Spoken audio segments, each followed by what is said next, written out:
Expedia and Visit Scotland invite you to come experience the beauty that awaits in Scotland.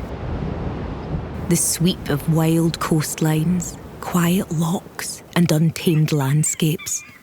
Fresh cuisine that feels rooted in the land. Come experience the kind of stillness that stays with you long after you leave. Plan your Scottish escape today at expedia.com/Visit Scotland.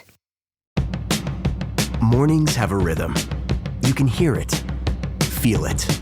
And at Quaker, we fuel it. With 100% whole grain oats and a good source of fiber in every bowl, helping you turn that rhythm into your soundtrack for a great day. Fuel to start whatever's next. Quaker, official sponsor of FIFA World Cup 26. Let's go! Let's go! The new LinkedIn Hiring Pro can't clone you, but it can streamline your hiring workflow. From posting jobs to shortlisting candidates to interviewing, LinkedIn Hiring Pro is the hiring partner you need, so you can focus on connecting with the right talent. In fact, small businesses report saving over 6 hours per week. So hire right the first time with LinkedIn Hiring Pro. Post a free job today at linkedin.com/quality.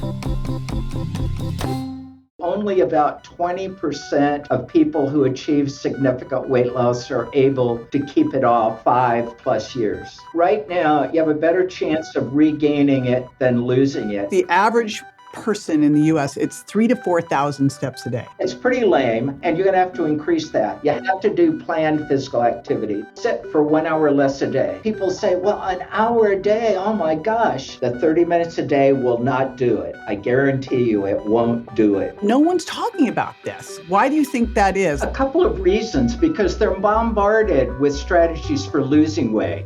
And there are a lot of companies that make money and there are diet programs. Not so much for weight loss maintenance, so people haven't really figured out how to make money with it. Hey, I'm JJ Virgin, PhD dropout, sorry mom, turned 4-time New York Times bestselling author. As a certified nutrition specialist, fitness Hall of Famer, and globally recognized leader in health, I'm driven to keep asking the tough questions and use my podcast to simplify the science of health into actionable strategies that help you thrive. Want an ad-free experience? You can now subscribe to my exclusive VIP podcast at subscribetojj.com for just $4.99 a month or $49.99 a year. It's like your daily latte, but better for your health. I'd also love to hear your thoughts on the show, and here's the fun part. When you send me your review, I'll reply to you using my on-demand virtual me. That's right, my team and I created a virtual JJ packed with my books, speeches, and wisdom so I can personally connect with you. Here's how you do it. Subscribe and leave an honest review of the podcast. Take a screenshot of your review. Text it to 813-565-2627. That's 813-565-2627. My virtual JJ will reply directly. And trust me, this will make your day. So subscribe now at subscribetojj.com and text me your review. Let's keep thriving together. So we've cracked the code on how to lose weight and how to break through weight loss resistance. But here's the truth. Most people won't tell you. Keeping it off is a completely different game. And today we're going to go beyond quick fixes and trendy meds to talk about what it really takes to maintain your results. I have the expert in this, Dr. James Hill. He spent over 40 years studying the science of weight maintenance. He co-founded the National Weight Control Registry, and he's published more than 650 papers. And now he's coming out with a new book on how to successfully transition off of GLP-1 medications without the risk of weight regain. Now, here's the thing. Whether you are transitioning off of GLP-1 because you've hit your goal weight and you're not going to use them anymore, or you didn't use GLP-1s and you hit your goal weight and you want to maintain it, or you're at your maintenance weight and you want to maintain it, it doesn't matter. Meds, no meds, or even using a little bit of meds in maintenance, the principles are still the same and they're different from when you were losing weight. So We are going to unpack all of that. And what are the 3 things that you need to make sure you're doing? What are the success secrets of these weight loss maintainers, people who have maintained 70 pounds or more of weight loss for 7 years or more? What is it? That's what we're going to be unpacking today with Dr. James Hill. Let me tell you a little bit about him. He is kind of my hero, I must say. He is a professor in the Department of Nutrition Sciences at the UAB School of Health Professions. He is literally one of the foremost experts in obesity and, again, written over 650 papers. He has been funded by the NIH since 1981 and serves again as the director and PI for the UIB Nutrition Obesity Research Center. He served as the director of the Colorado NORC and was the founding executive director of the University of Colorado Anschutz Health and Wellness Center, and again, the co-founder of the National Weight Control Registry. So the GOAT, the GOAT, and really one of the few people who looks at weight maintenance. So super excited about this interview. It was fabulous. It exceeded my expectations and they were high. So I will be right back with Jim. Stay with me. Dr. James Hill. Jim, I am super excited to have this conversation with you. I'm really excited to be here and talk about my favorite subject. I know it's my favorite subject too. We're going to have a good conversation. And I will say that I have never heard anyone talk about weight maintenance. And I heard you say, what you need to do to lose weight is different than what you need to do to maintain weight. And it was like, well, duh, no one's talking about this. Why do you think that is? Like, how have you become this expert in weight maintenance? Tell me all. A couple of questions. The first one, why aren't people more interested? A couple of reasons, because they're bombarded with strategies for losing weight. And there are a lot of companies that make money and there are diet programs, not so much for weight loss maintenance. So people haven't really figured out how to make money with it. And the other thing is, when people go into weight loss, they're so focused on losing weight, they don't want to think beyond that. So it's getting them to think about not just the short term, but the long term. And I got into this by studying people who have actually been successful in the National Weight Control Registry. So we identified and followed over 10,000 people that have kept off an average of 70 pounds for an average of about 7 years. So we learned from the successful people. I think it's important for everybody to note, how unusual is it to be successful in maintaining weight loss? It is rare, unfortunately. We don't have great numbers, but the rough numbers that I'm comfortable with are probably only about 20% of people who achieve significant weight loss are able to keep it off 5+ years. And from what I've heard, it can be even worse. It may be even worse. I'm trying to be a little conservative here. But still, right now, you have a better chance of regaining it than losing it. And part of the reason is because people are trying to use weight loss strategies to maintain weight loss. It doesn't work. So you created this National Weight Control Registry. I think the story of how this came to be is pretty funny.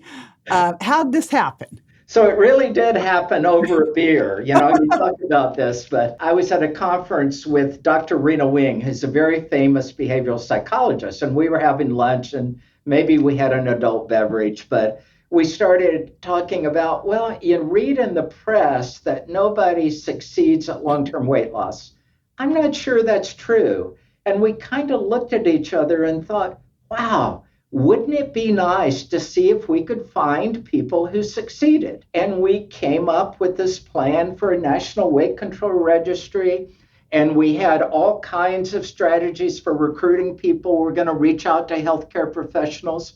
And it just so happened that while we were doing that, I got a request for an interview. I think it was a newspaper in Orange County. And I mentioned that we were doing this.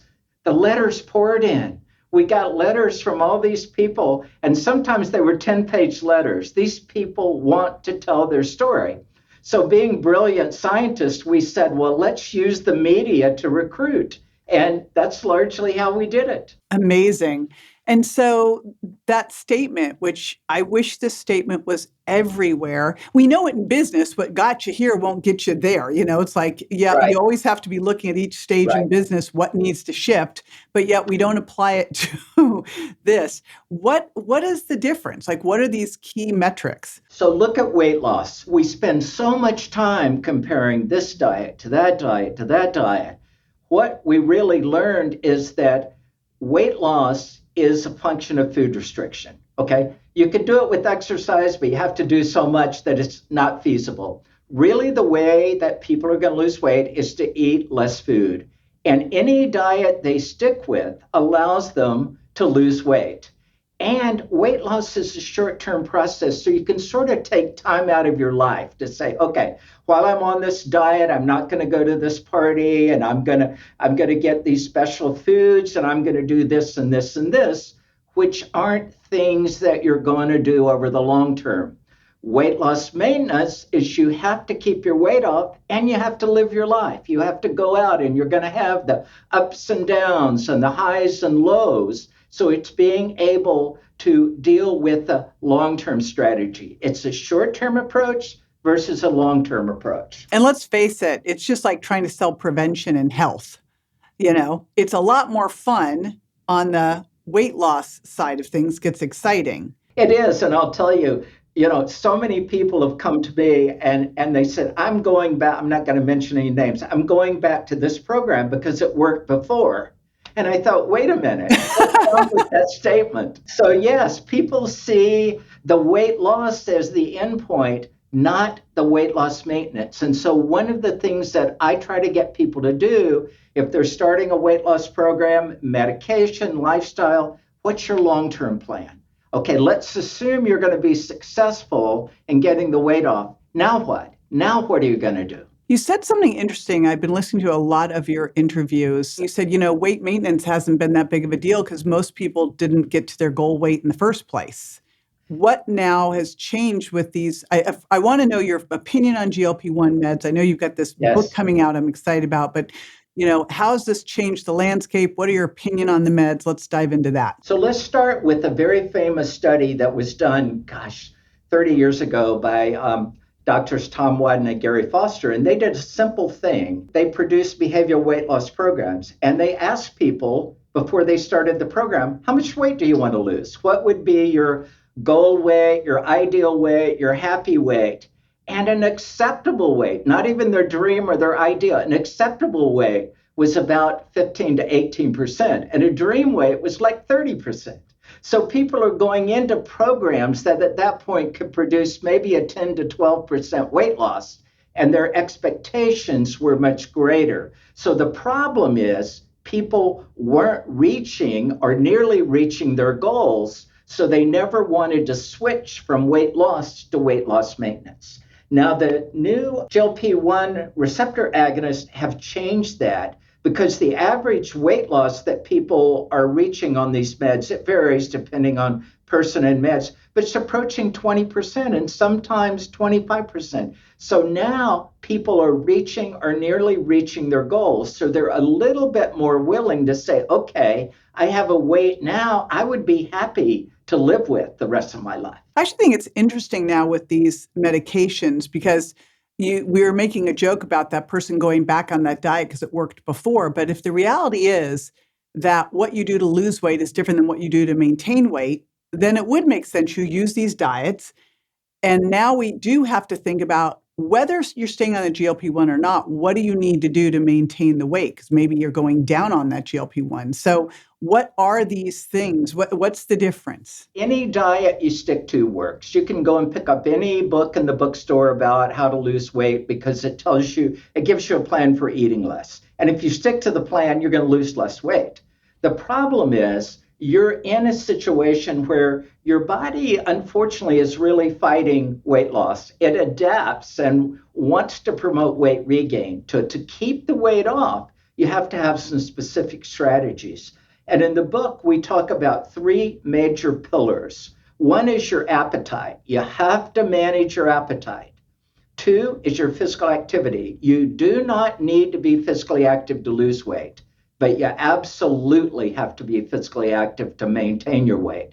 And the third one is a term we've coined called mind state, which is your mental approach to this, how you look at the future, how you deal with setbacks, your resilience, your meditation habits, these sorts of things. So we give people, we call it a playbook, because we give people different plays for each of those three that will help them to sort of strengthen those skills. And those skills aren't needed for weight loss. In weight loss, it sort of hold your breath for a while, get the weight off, and it's there. In weight loss maintenance, you've got to live your life on top of this. So it has to be something that is integrated into your life, not something you go and do separate. So before we go into that, because you've been studying weight loss for so long, I know, when you look at weight loss, you can look at all these different types of diets, whether it's, carnivore, paleo, whatever. Again, caloric restriction is the thing that seems to be the thing, right? Right. And however you get there. But I would argue that there must be something on the back end, looking at things like the metabolic adaptation and what's happened with some of these, that if someone were to do, say, more protein in their diet and resistance training as they were going through the weight loss phase, don't you think, I'm hypothesizing, that they would have an easier time in maintenance than someone who just went gangbusters, maybe lost, more muscle and kind of ended up a little bit metabolically disadvantaged when they went into weight maintenance? You're exactly right, because that combination is a really important combination. Resistance exercise and high protein. High protein alone isn't enough because you're not doing anything with it. The resistance training combined with the protein positively affects muscle mass. So you may not lose more weight, but what's likely going to happen is more of your weight loss is going to be fat and less is muscle. Now, why is that important? It's important because muscle burns a lot of calories. Fat burns a tiny amount of calories. So if you can minimize your muscle mass, it sets you up much more to be able to maintain the weight loss. I also wonder if someone's moving into optimizing their protein, I have them eat protein first, that if this could help them as they make that shift over from weight loss into weight maintenance, that they'll have that higher thermic effect from the protein, that they'll have the satiety from the protein. What's your thought there? That's one of our strategies, is higher protein. Higher protein does several different things. It promotes satiety, number one, so makes you feel fuller. And if you stop the medications, your appetite's going to come back. So what we want is to give you a strategy to deal with that. You are going to eat more after the meds, no question. But the goal is to what we call reset your appetite. It was too high before you lost weight. It's low on the weight loss meds. Now we want it somewhere in the middle to come back. And increased protein can help on the appetite side. It can also help in maintaining lean or muscle mass. And again, we're very high on the combo of protein combined with resistance exercise. And when you say high protein, what do you consider high protein? It varies. What people are down around 1.2 grams per day. Some people even go up to 2 grams a day. We don't get into specific amounts. What we talk about is planning your meals that contain protein, particularly when you start out in the morning. So we talk about a morning kind of appetite reset meal with high protein and high fiber, two of the things that make you feel full, which will help you manage your appetite during the rest of the day. And do a little GLP-1 bump. Yes. I mean, I know it's short term. It's not like the med. It's short term, but every little bit helps. I mean, we're talking about tiny differences here. So you're right. And you mentioned breakfast. Yeah. So was this one of those habits of the maintenance people or not? Yeah, it was. And this is one where there's been a lot of research about breakfast, and I've kind of changed my opinion.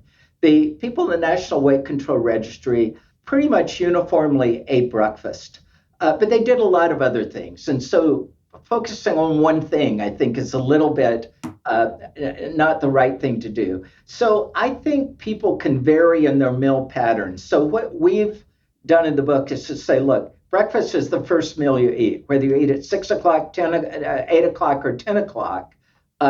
That's okay, but make it a high protein, high fiber meal. So I think I've changed my mind a little bit about breakfast. It was interesting. So I worked on these weight loss challenges on Dr. Phil for 2 years. And there were a couple similarities, and everybody who was on was obese or morbidly obese. And they had a couple things in common. No one ate breakfast. Yes. Everyone seemed to drink Mountain Dew. It was like Mountain Dew. And I was like, That's Mountain a big Dew. one right there. Yeah.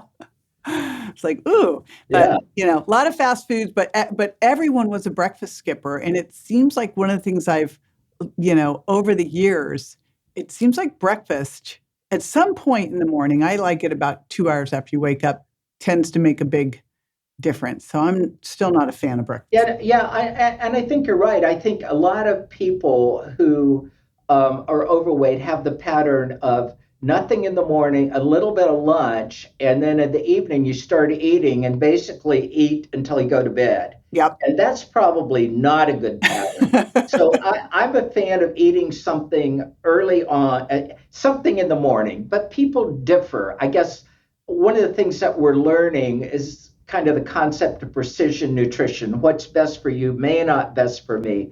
But generally, we do find in the people who maintain their weight, they tend to be breakfast eaters. 80% of the people are doing this thing and have this result, then you can make a pretty good generalization. And there's always going to be the outliers because there's always the outliers. Right.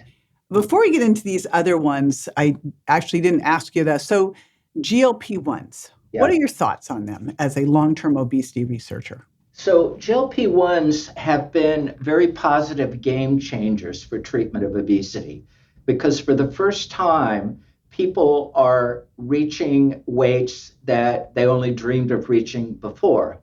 And what the GLP-1s emphasize is the reason people failed before was not simply willpower.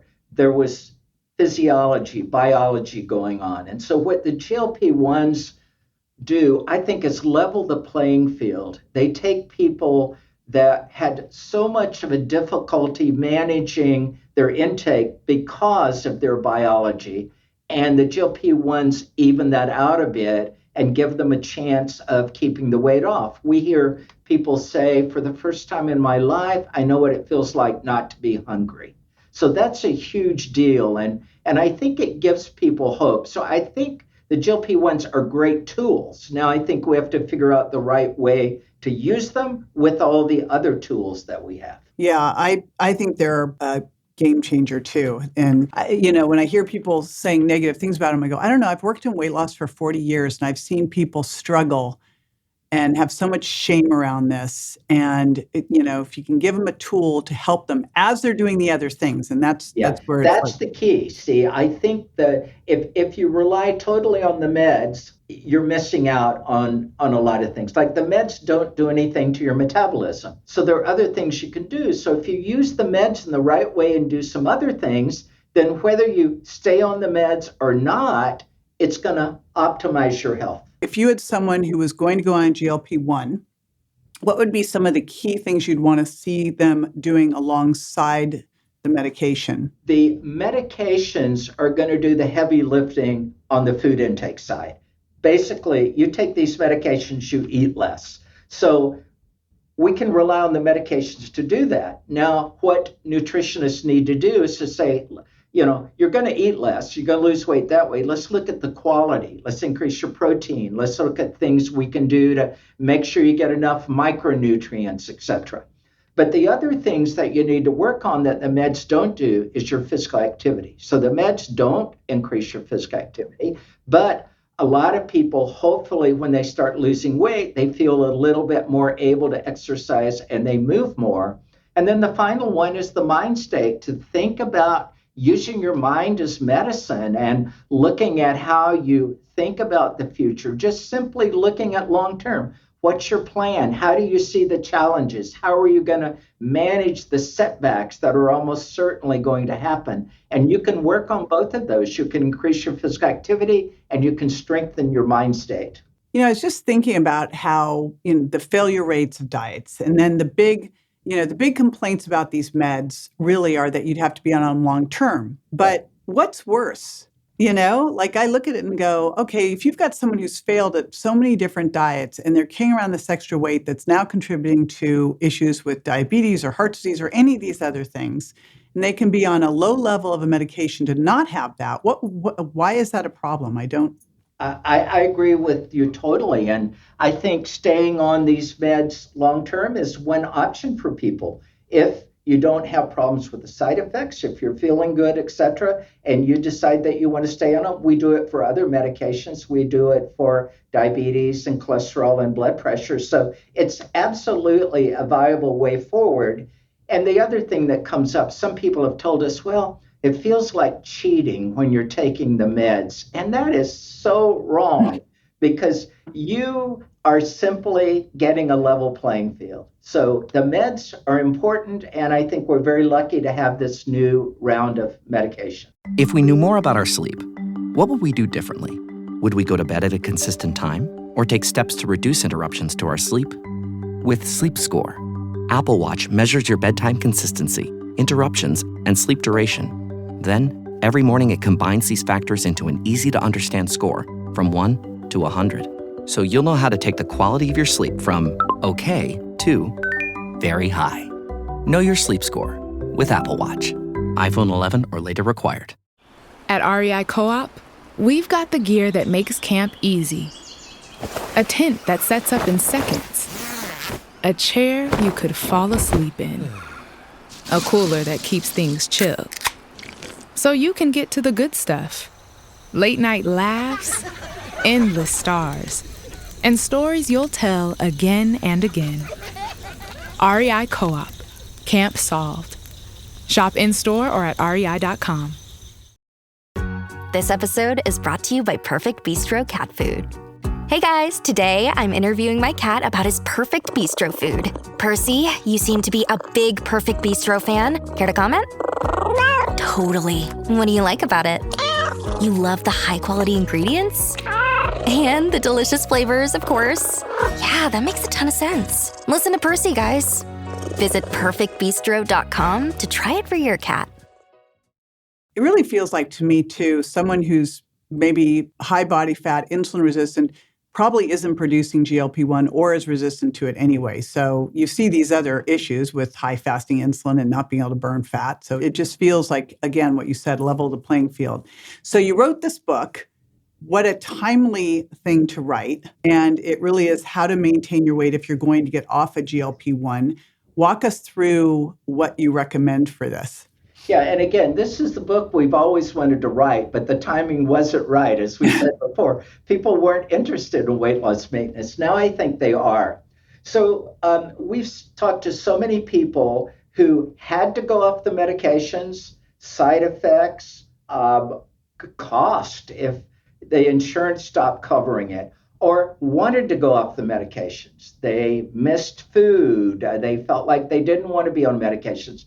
There are a number of reasons, and that's okay. It's individual. If you decide to do it, fine. So we wrote the book because the data are very clear. If you go off the medications without a plan, you're going to regain the weight, okay? We know a lot about weight loss maintenance, so we wanted to use this book to give people their best chance of keeping the weight off when they stop the weight loss medications. So the first thing we talk about is your appetite. When you go off the medications, your appetite is going to increase. You're going to eat more. What we want to do is give you some strategies to keep from eating the amount you were when you were in the overweight situation. So we want to reset that appetite lower than it was, but higher than it was on the meds. And we use protein and fiber and different strategies for the kinds of diets you can do to manage your appetite. Wouldn't it be smarter to either taper off, go slow? Like, I don't know how people are getting off these GLP-1s if they are, but it seems like going from a higher dose to nothing would be a really problematic. Absolutely, I agree. The problem is we don't have a lot of data on that, but I think people are looking at that. And I do think it makes sense to taper off. But the other thing that helps us here is the medications actually last a little bit longer than some medications. Some medications, when you stop them, the effects come back right away. You have some time, a few days, maybe a week or two, where the meds are still going to be having some effect. So you can get a little bit of that natural tapering. But I agree with you totally. If sort of weaning people off slowly while they're doing these other things is a pretty good strategy. Yeah, that makes sense. What else can you do for appetite? Because that seems like that would be the big issue. With appetite, we talk about several different strategies. One is managing your insulin glucose. So preventing big excursions in glucose and insulin seem to be associated with greater satiety. And you can do that with fiber and protein. We recommend anytime, don't eat carbohydrate alone. Make sure carb and protein are together. The other ones are things that we've known about for a long time. Energy density. Choose foods that have a lot of weight and fewer calories, like carrots would be a low energy density. Little Debbie's cakes would be high energy density. I mean, those are extremes. But the idea is choose foods that give you a lot of volume, not so many calories. A big one is portion size. We have data over and over. The more food in front of you, the more you eat. So simple things like this can really help. And we give people several different ways that they can incorporate these kinds of strategies. I wonder too, since the GLP-1s can help with a little insulin release and some blood sugar stabilization, would you have would that create that problem too coming off of them? It helps, yes, because the meds do that. I mean, they slow gastric emptying, they reduce insulin. I mean, they started out as diabetes medications. Yeah. They're very effective at managing glycemic control. So we want food strategies that are going to continue that as much as possible. Not as powerful as the drugs, but there's still a lot you can do with diet. Yes. Well, and especially when you combine it with exercise. I'm just thinking, add those air squats after you eat. Exercise is the second one. People used to come in and tell us, I'm overweight because my metabolism's all messed up. And we would measure their energy expenditure, and it was very appropriate. And we said, no, you're fine. But what we realized is, in fact, they were probably right. Because what happens as you become overweight, and particularly sedentary, all your metabolic systems are functioning less optimally than they should, from mitochondria in your muscle to how you store fat. And there's this concept of metabolic flexibility. People who are sedentary and overweight tend to have low flexibility. It helps maintain the obese state. Exercise fixes that. Weight loss will fix it a little bit, but exercise, what we say in the book, it essentially optimizes your metabolism. Everybody's metabolism is different through genetics, but you can make it as optimum as possible. So you make your body work as well as possible through physical activity. And we talk about the ways to do that. You have to do planned physical activity. That's one of the things all these people in the National Weight Control Registry do. They plan physical activity every day. Reducing sedentary time. We tell people, sit for 1 hour less a day. Well, where am I going to find time to do that? Well, give up an hour of those 5 or 6 hours you watch television or computer. And a third one is move more in daily living. We talk about increase your movement by 4,000 steps. And then we talk about resistance exercise as being important and changing it up, doing different kinds of exercise. And we spend a lot of time trying to help people who, we've heard it all. I don't have time to exercise. I don't like to exercise. So we have whole sections where we talk about how you deal with the motivation of doing the exercise. The weight maintainers, you said they had an hour of planned exercise every day. Yes.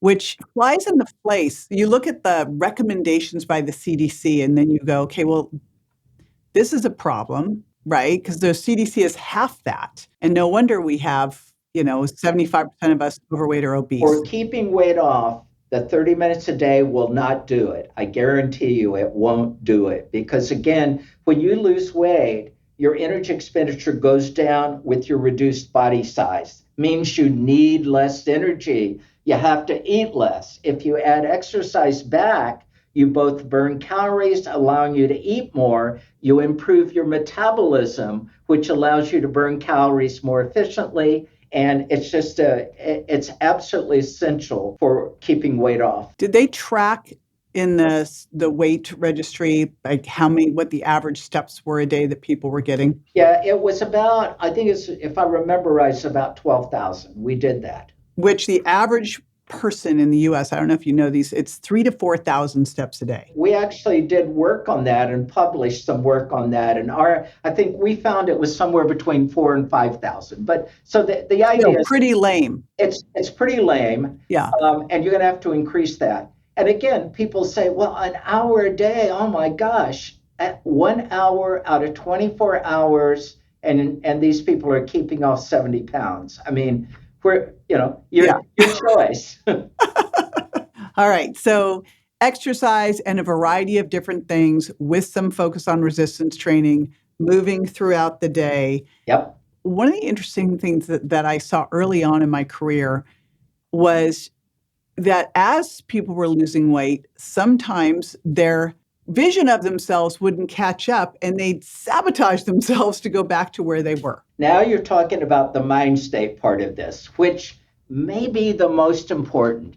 I've spent my career looking at diet and physical activity, and in recent years, I actually think the mind may be the most important part at all, because we can tell people what to do, but helping them do it and helping them maintain it in the face of other things is the key. And so we talk about optimizing your mind state. In our work, we've dealt with a lot of people who've lost weight and kept it off, and we've observed 3 different kinds of mind state. The first one we call a victim mind state, and these are the people that come in and say, okay, I'm going to try this program, but I know it isn't going to work because I've tried before, and I try.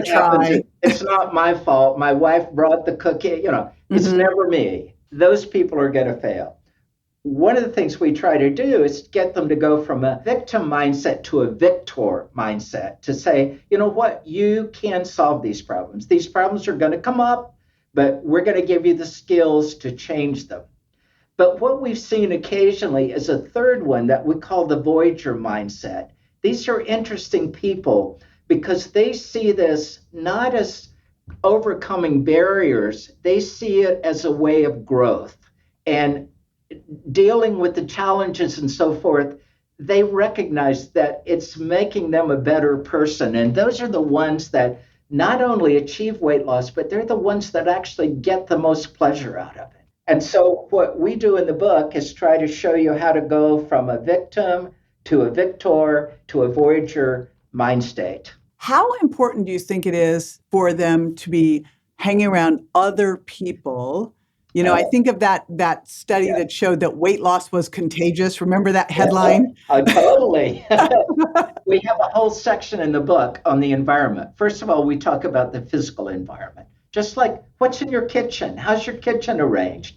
Do you have, are your exercise clothes handy? Little things that you can do. We also talk about the social environment. You tend to behave the way people you hang out with behave. So if your friends are going out 3 nights a week for beer and pizza, you're not going out and eating steamed broccoli when they're getting beer and pizza. You're doing the beer and pizza. And in the National Weight Control Registry, it's really interesting because people actually changed their friend groups. And again, we're not telling people to give up their friends, but they realized that they needed to be hanging out with people who were doing and valued the behaviors they were trying to do.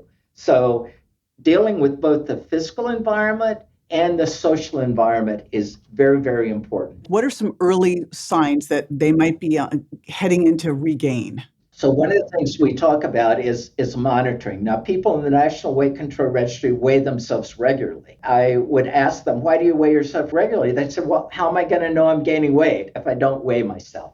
So we have a whole section where we talk about weighing yourself. We recommend that you weigh every day, but that you look at weekly averages. Your individual weight, depending on who you are, can vary up to 5 pounds from one day to the other. That's not a change in fat. If your weight goes up 5 pounds in a day, that's water, not fat.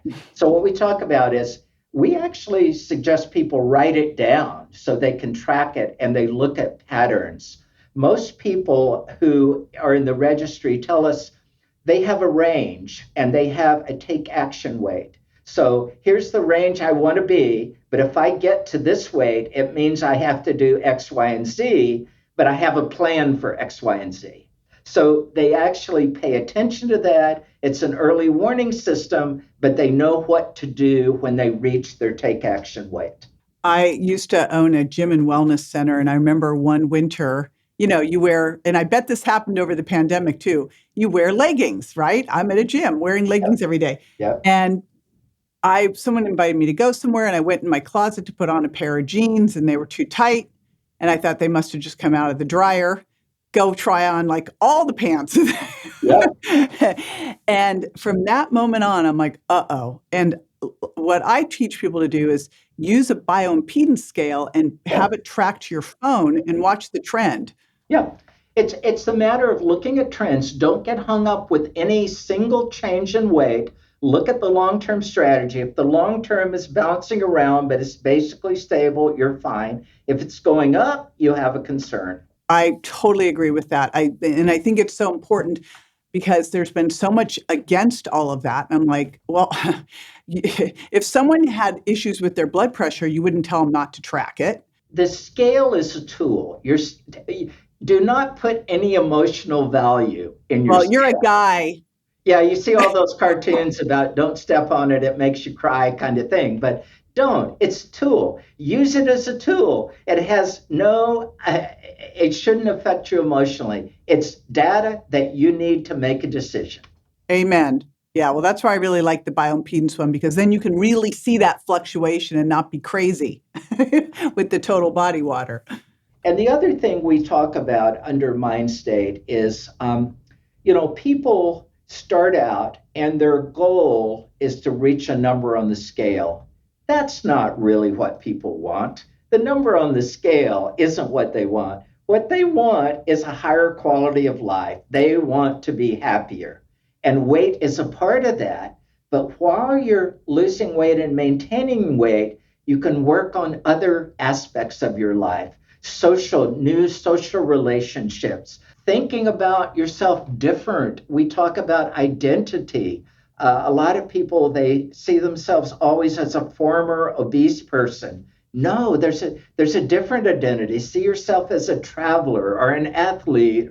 So that's part of the whole mind state. The value of having avoid your mind state is not just you're going to be more successful in keeping the weight off. You're going to enjoy it more. You're going to be happier.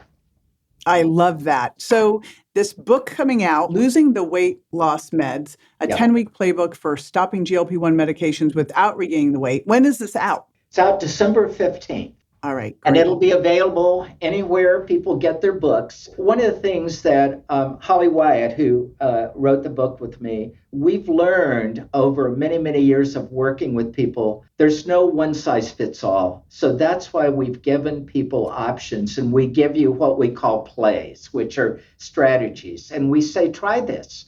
If this works for you, keep doing it. If it doesn't, here's another one you can try. And what we're going to keep doing, we also are going to have a website where we follow up and continue to provide more help and support for people who are in weight loss maintenance. And here's the thing. You've targeted towards people on GLP-1s, I'm sure, because they actually do need to go into weight loss maintenance. But this really is for anybody who's looking to maintain their weight. Thank you. That is something I say over and over. It's really everything we've learned from 40 years of research around people who keep their weight off. And again, we don't know everything, but I truly believe this book is your best chance of weight loss maintenance once you achieve weight loss. I love it. Thank you for doing this. Thank you for all the work you've been doing. It's such groundbreaking information. And again, I just want everybody to hear what got you there won't keep you there.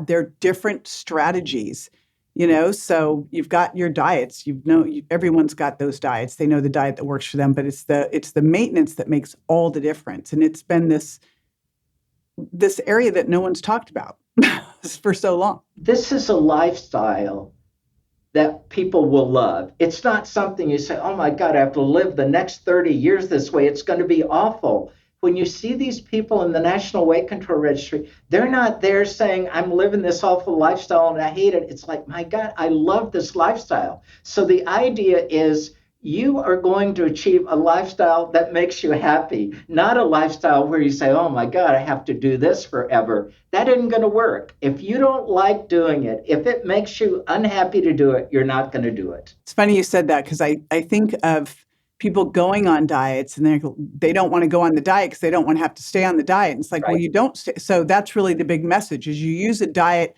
short-term therapeutically. I always look at these diets as tools for whatever you're addressing. Yep. It's a short-term therapeutic tool you have in your toolbox to get you to where you want to go. And then you have this as your long-term strategy. And within this, there's things you can do because you shift over time. Anything from, exercise on down, right? We've studied so many people in the National Weight Control Registry. I think 98% of people say their life is much better now than it was before. So this isn't something that you're going to be unhappy with. If you achieve this lifestyle, trust me, you're going to be very, very happy. Great. Well, it sounds like there's no reason you can't now with these weight loss medications that do so many other great things for your health. Yes. Like I'm a big proponent of them. And again, whether you decide you want to use them or not use them, or use them, taper off them, or use them at a lower dose, this works well because you will get to that point where you're in maintenance and you have to shift what you're doing. Absolutely. And, you can go off the meds at any point. You don't have to decide. You can try them. If it's working well, fine. If a year or 2 years later you decide to go off them, we've got a plan for you. So it's up to you. You now have tools that can be very effective in helping you reach and maintain the weight you want to. It's amazing. I will put all of this, I'm going to put it in the show notes and also at jjvirgin.com/hill with links to the book and links to anything else. I've found some other great podcasts you've been on, so I will link it on up there. And I wish you the best of luck with this book. It's sorely needed, and I appreciate you doing it because I know what a labor of love books are. Well, this has been a lot of fun. Thank you for giving me the time to talk about something I dearly love. Oh, my pleasure. You are welcome back anytime. Thank you. Hey, JJ, back here because I wanted to give you a couple action items, takeaways after that interview, because this is really near and dear to my heart. It's actually worse for you to lose and gain than just to stay the same. So I want to make sure that if you are doing the work to drop fat, build muscle, shift that body composition, that you are then know what to do to keep it there. Number one, I got asked this once, what do I need to do in order to maintain my weight loss success? I said, find fitter friends. And what I mean by that is find people who are going out to different workout places, eating healthy food, hang out with them, especially people that challenge you, push you to do more. One of the things that I do in exercise is I travel all the time, so I'm trying different things. I'll go to different types of classes, like super hard yoga classes or a HIIT class. And I especially try to find classes where I'm the oldest person and hopefully less fit than other people in the room. So I'm always looking for that. How do I find the class that's got like the 25-year-old ripped, lean, fit people in there? And then they look at me and they think I'm not going to be able to keep up. Ha ha. Anyhow, that's the first one is find those fitter friends, find those challenging situations for yourself, set yourself up for success. Don't invite the enemy into the house. You heard Jim talk about how the pantries and kitchens were set up. Make it easy for yourself. That's super important. And that hour a day of planned exercise and the 12,000 steps. I was at 10,000 steps. I guess I need to up my game a little bit. But that hour a day of planned exercise, it's half of what the CDC recommends. And realize there's probably a reason that 25% of the population right now is actually normal weight. I'd argue that probably a lot of them are actually skinny fat because 7% of the population is metabolically healthy. So let's just move more. Okay, so there's some of the things that you can put into practice. And again, of course, shifting that mindset. If you think and act like a healthy, lean person, guess what? You'll become one over time. All right, I will see you in the next episode. Thanks for tuning in.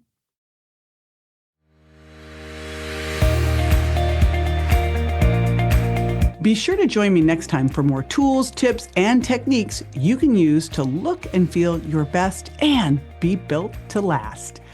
Would you prefer an ad-free experience? Join my VIP podcast at subscribetojj.com for just $4.99 a month or $49.99 a year to unlock uninterrupted ad-free access to all the episodes and insights you love. Also, I'd love to connect with you and hear your thoughts on the podcast. Here's how. First, subscribe to the podcast and leave an honest review. Second, take a screenshot of your review. And third, text it to 813-565-2627. That's 813-565-2627. When you do, I'll reply using my brand new Virtual JJ. It's my on-demand virtual self built from my books, talks, and years of experience so I can interact with you directly. You'll make my day, and I can't wait to hear from you. Thanks for tuning in, and I'll catch you on the next episode. Hey, JJ here, and just a reminder that the Well Beyond 40 podcast offers health, wellness, fitness, and nutritional information that's designed for educational and entertainment purposes only. You should not rely on this information as a substitute for, nor does it replace professional medical advice, diagnosis, or treatment. If you have any concerns or questions about your health, you should always consult with a physician or other healthcare professional. Make sure that you do not disregard, avoid, or delay obtaining medical or health-related advice from your healthcare professional because of something you may have heard on the show or read in our show notes. The use of any information provided on the show is solely at your own risk. Struggling with weight loss? Prolon's 5-day fasting mimicking diet is a clinically developed nutrition program designed to promote fat loss while protecting lean body mass. Developed at USC's Longevity Institute, it assists the body in entering a fasting-like state that helps reset metabolism and target visceral fat. In just 5 days, Prolon offers a science-backed approach to weight loss without extreme restriction or guesswork. Get 15% off plus a $40 bonus gift when you subscribe at prolonlife.com/now.